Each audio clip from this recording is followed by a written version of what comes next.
యేసుక్రీస్తు నామంలో ఆత్మానుసారమైన ప్రోగ్రాం చూస్తున్న ప్రతి ఒక్కరికి హృదయపూర్వక వందనాలు తెలియజేస్తున్నాను.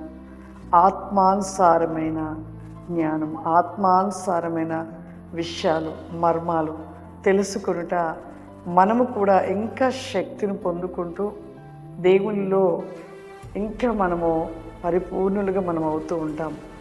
ఆత్మానుసారమైన విషయాలు, దేవునితో నిత్యము దేవునిలో ఉంటూ ప్రార్థన చేస్తూ దేవుడిస్తున్న జ్ఞానము చేత ప్రార్థన కలిగి ఉన్నప్పుడు దేవుడు అనేకమైన విషయాలు తెలియపరుస్తూ ఉంటాడు, అనేకమైన మర్మాలు తెలియపరుస్తూ ఉంటాడు.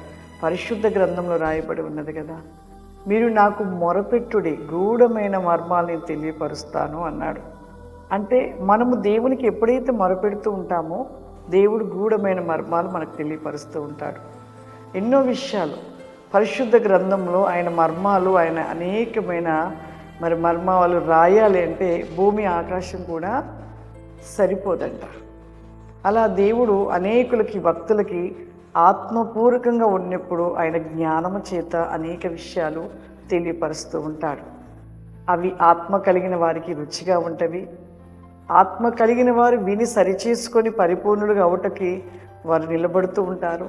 ఆత్మ కలిగిన వారు దాహము కలిగి ఉంటారు.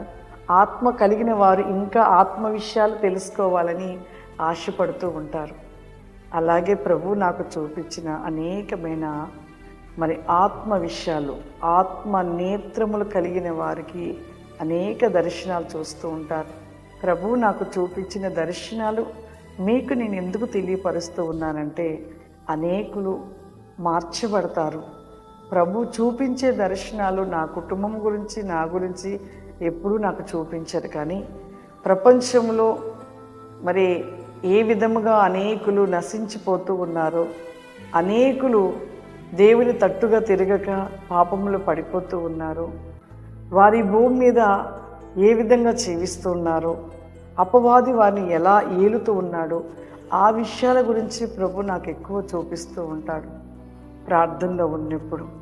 అలాగే మరలా మీ అందరికీ కూడా ప్రభువు చూపించిన ఆత్మ విషయాలను, ఆత్మానుసారమైన మర్మములు మరలా మీ మధ్యలో నేను తెలియపరచాలని ఆశపడుతూ ఉన్నాను. ప్రార్థన చేయండి.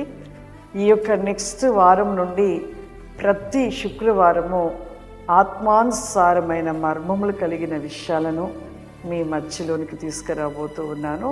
ప్రతి ఒక్కరూ మీరు ప్రార్థన చేయండి. God bless you. దేవుడు మీకు మిమ్మల్ని దీవించును గాక. ఆమేన్.